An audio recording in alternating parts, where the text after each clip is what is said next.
Төлөс элин, Төлөстүк туугандар, чет жакта жүргөн биздин жаштар мына өзүңүздөргө белгилүү 2019-жылды аяктап 2020-жылды тосор алдында турабыз.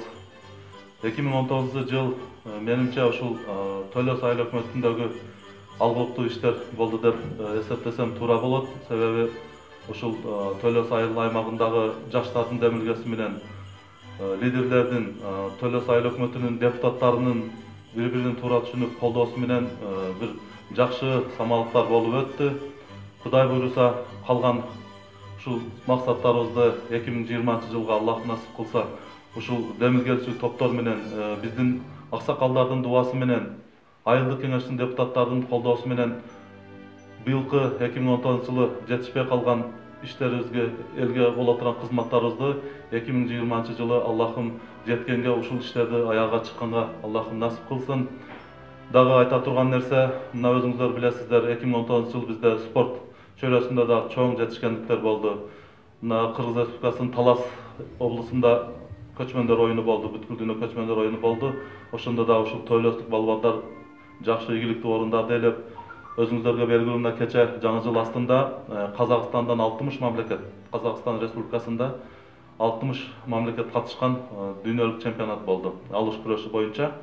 Ошондо да мына биздин Төлөс айыл өкмөтүнүн, ушул Додон айылынын биздин уулубуз Марлен дүйнөлүк чемпион 60 кг салмакта чоң жетишкендерди алып келип, ушул Кыргызстандын байрагын көтөрүп, ушул Төлөстү мамлекеттерге, дүйнөгө, ушул Кыргызстанга таанытты деп эсептейм. Эмесе ушул урматтуу Төлөстүк туугандар, аксакалдар, чет жакта жүргөн биздин агайын туугандар, баардыгыңыздарды ушул 2020-жыл жакшылыктын жылы болсун, тынччылыктын жылы болсун. Алла Таала кандай максат койсок, ошол максаттарыбызды жеткенге Аллахым насип кылсын.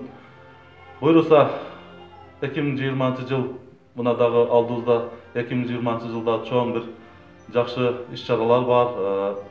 Бир саясий шайлоо деп койсом, саясий иш-чаралар бар. Ошондо дагы Төлөс эли ушундай болуп биримдикте болсок, ушундай бири-бирибизди туура түшүнүп колдосок, мен ойлойм бир жакшы жетиштерге жетишебиз деп.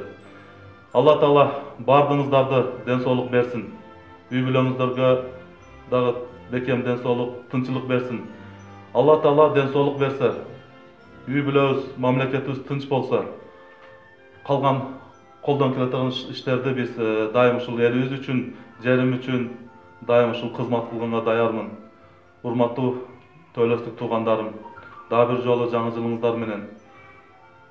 Алла Таала насип кылса, ушул алда койгон максаттарыбызды эли журтубуздун алдында жакшы аткарып, кийинки ушул 2021-жылды дагы ушул элибиз менен, ата-энелерибиз менен, үй бүлөбүз менен, аксакалдарыбыз менен тосконго, ушул күнгө жеткенге Аллахым насип кылсын. Аксакалдарыбыз дайым ушул дуада болсун, жаштарыбыз ушул спорт менен машыгып, ийгиликтерди дагы чоң-чоң ийгиликтерди жаратсын. Бардыгыңыздарга үй бүлөлүк бакыт каалайм. Сиздерди куттуктоо менен ушул Төлөс айыл өкмөтүнүн башчысы үй бүлөм атынан, жалпы элдин атынан куттуктайм. Жаңы жылыңыздар менен.